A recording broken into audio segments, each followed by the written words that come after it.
ৰাইজৰ বিপুল সঁহাৰি মই প্ৰথমে খোৱাঙৰ প্ৰতিগৰাকী ব্যক্তিকে খোৱাঙৰ জনতাক মই শতকোটি প্ৰণিপাত জনাইছোঁ আৰু খোৱাংবাসী ৰাইজৰ মই আশীৰ্বাদ বিচাৰিছোঁ, আশীষ নিৰ্মালি বিচাৰিছোঁ যাতে খোৱাঙৰ জনগণৰ দীঘলীয়া যিটো তেওঁলোকৰ সমস্যাৰে জৰ্জৰিত যিটো পৰিৱেশ, দীৰ্ঘদিনীয়া তেওঁলোকৰ মানে এক শোষণ নিষ্পেষণ বা উন্নয়নহীনতাৰ এক যি ছবি আছে, সেই পৰিৱেশ নাইকিয়া কৰিবৰ কাৰণে খোৱাংবাসীৰ কণ্ঠ হ'বৰ কাৰণে আৰু যিবোৰ মৌলিক সমস্যা আছে, যিবোৰ সমস্যাৰে দীৰ্ঘদিন খোৱাংবাসী ৰাইজ ভাৰাক্ৰান্ত হৈ আছে, এই সমস্যাবোৰ সমাধান কৰিবৰ কাৰণে তেখেতসকলৰ আশীৰ্বাদত মই নিশ্চিতভাৱে বিধানসভাৰ মজিয়াত খোৱাংবাসীৰ জনগণৰ কণ্ঠ হোৱাই নহয়, অসমবাসীৰো কণ্ঠ হ'বলৈ মোৰ ফালৰ পৰা সৰ্বোচ্চ প্ৰকাৰৰ প্ৰচেষ্টা অব্যাহত থাকিব। জাতীয় সকলোবোৰ বিষয় আৰু প্ৰশ্ন জাতীয় সংকটৰ সময়ত অসমবাসী ৰাইজৰ হৈ থিয় হৈ এই সমস্যা সমাধানৰ কাৰণে সিংহৰ দৰে গৰজিব পৰা শক্তি, সাহস, প্ৰেৰণা, বুদ্ধি, জ্ঞান যাতে পাবৰ কাৰণে যাতে জনগণে সকলোৱে আশীৰ্বাদ দিয়ে, ভগৱন্তও যাতে আশীৰ্বাদ দিয়ে। কাৰণ আমি আগৰ পৰা কৈ আহিছোঁ যে অসমত জাতীয়তাবাদী ৰাজনীতিৰ প্ৰাসংগিকতা আছে, গুৰুত্ব আছে, দেশতো আছে। দেশৰ যিটো ফেডাৰেল গাঁথনি তাত আঞ্চলিকতাবাদী জাতীয়তাবাদী ৰাজনৈতিক চিন্তাৰ প্ৰয়োজনীয়তা সদায় প্ৰাসংগিক হৈ আছে। কাৰণ প্ৰান্তীয় ৰাজ্যসমূহৰ যি আঞ্চলিক বৈষম্য, যি ভয়াৱহ সমস্যা, উন্নয়নহীনতা, অনগ্ৰসৰতা, উদ্যোগহীনতা, এইবোৰৰ বিৰুদ্ধে যুঁজ দিবলৈ হ'লে হাতত আমাৰ যি জাতীয়তাবাদী ৰাজনৈতিক ধাৰা এইটোৱেই বিকল্প আছে। কাৰণ আমি দীৰ্ঘদিন ধৰি এই কথা আমি কৈ আহিছোঁ, দেখি আহিছোঁ। প্ৰথম কথা, খোৱাঙৰ মৌলিক সমস্যাসমূহ হ'ল গাঁৱে ভূঞে থকা বাট পথৰ অতি বেয়া শোচনীয় অৱস্থা, তথৈবচ অৱস্থা।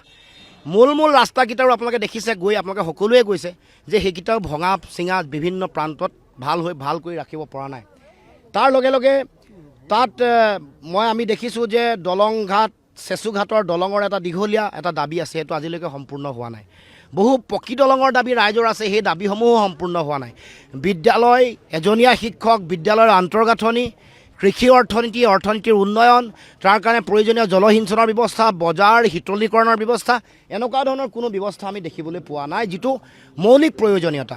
কৃষিপ্ৰধান এটা সমষ্টিৰ যিবোৰ মৌলিক যিবোৰ কাম কাজ, বিশেষকৈ কৃষিৰ উন্নয়ন, তাৰ লগে লগে চাহ শিল্পৰ উন্নয়ন আৰু আন বিভিন্ন কৃষিক নতুন ধৰণে আগবঢ়াই লৈ যাবৰ কাৰণে যিটো পৰিকল্পনা লাগে, এটা সুনিৰ্দিষ্ট পৰিকল্পনাৰ দৰকাৰ, সেই পৰিকল্পনা কৰা আমি দেখিবলৈ পোৱা নাই। আৰু সেইকাৰণে যোৱা 10 বছৰত ৰাইজক যেতিয়া সোধে যে খোৱাংবাসী ৰাইজৰ উন্নয়ন মানে কি, ৰাইজে কয় খোৱাংবাসী ৰাইজৰ উন্নয়ন নহয়, এয়া বিধায়কৰ ভায়েকৰহে উন্নয়ন হৈছে। খোৱাংবাসী ৰাইজক যদি সোধে যে উন্নয়নৰ চাবিকাঠি কি, তেতিয়া ৰাইজে কয় যে বিধায়কৰ ভনী জোৱায়েকৰ উন্নয়নৰহে ইয়াত খোৱাঙত মূল চাবিকাঠি। আনকি এনেকুৱা এটা পৰিৱেশ হৈছে, তাত যিসমূহ বিল আছে, তাত যিসমূহ ডাঙৰ ডাঙৰ পুখুৰী আছে, সেইবোৰ এটা সময়ত মৎস্য উৎপাদনৰ যোগেদি থলুৱা নিবনুৱা যুৱক যুৱতীসকল তেওঁলোকে উন্নয়নৰ বাট দেখুৱাইছিল, তেওঁলোকে জীৱন জীৱিকা বৰ্তাই আছিল।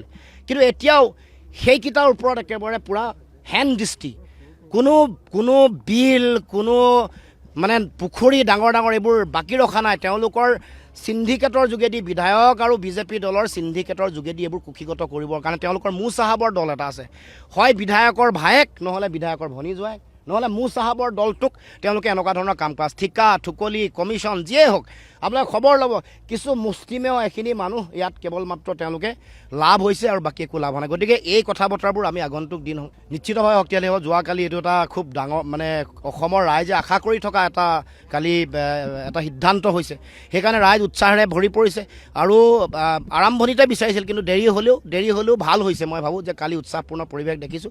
সেইকাৰণে আগন্তুক দিনসমূহত জুবিন দাক কৰা যি অন্যায়, জুবিনৰ যি হত্যা, তাৰ ন্যায় প্ৰতিষ্ঠাৰ কাৰণে জনগণৰ মাটি ভেটি লৈ যি বহুজাতিক বনীয়া পুঁজিপতি গোষ্ঠীক তেওঁলোকে অৰ্পণ কৰিছে, এইবোৰ আমাৰ ভাষাৰ সংকট, আমাৰ ৰাজনৈতিক সংকট, 53 বছৰ অবৈধ বিদেশীৰ বোজা জাপি দিয়াৰ তেওঁলোকৰ যিটো কুটিল ষড়যন্ত্ৰ, তাৰ লগে লগে ৰাষ্ট্ৰীয় নাগৰিকপঞ্জী উন্নীতকৰণ নকৰা, 6 জনগোষ্ঠীৰ জনজাতিকৰণ নকৰা, অসম চুক্তিৰ 6 নম্বৰ দফা কাৰ্যকৰী নকৰা, অসম চুক্তি আখৰে আখৰে পালন কৰিম বুলি কোৱা সিদ্ধান্ত তেওঁলোকে কাৰ্যকৰী নকৰা, অত্যাৱশ্যকীয় সামগ্ৰীৰ মূল্য বৃদ্ধি, তাৰ লগে লগে আমি দেখিছোঁ যে আমাৰ যিবোৰ থলুৱা উদ্যোগ প্ৰতিষ্ঠান আছে, এইবোৰ তিলকে ধ্বংসৰ মুখলৈ ঠেলি দিছে। 2,16,000 কোটি টকাৰ ঋণৰ বোজা, অত্যাৱশ্যকীয় সামগ্ৰীৰ মূল্য বৃদ্ধি 180% পৰা 270%লৈকে, এই সকলো কথা এইবাৰ নিৰ্বাচনত ইছ্যু হ'ব। আমাৰ ইছ্যু থাকিব জনগণক কেনেকৈ তেওঁলোকক বাদ দেখাব পাৰোঁ, কেনেকৈ তেওঁলোকৰ অৰ্থনৈতিক উন্নয়ন কৰিব পাৰোঁ, কেনেকৈ ইউনিভাৰ্চেল বেছিক ইনকমৰ দৰে ধাৰণাৰে কেনেকৈ ছাত্ৰ ছাত্ৰী যুৱক যুৱতীসকলক কেনেকৈ উৎপাদনশীলতাত তেওঁলোকক নিয়োজিত কৰিব পাৰোঁ, উৎপাদনশীল স্বাভিমানী এটা জাতি প্ৰতিষ্ঠা কৰা, নিজৰ আত্মসন্মান আৰু আত্মমৰ্যাদাৰে নিজৰ মাটিত জীয়াই থকা এটা জাতিক প্ৰতিনিধিত্ব কৰিবৰ কাৰণে আমাৰ যিটো জাতীয় দায়িত্ব আছে সেই দায়িত্ব পালন কৰিবৰ কাৰণে আগন্তুক দিনসমূহত আমি বদ্ধপৰিকৰ।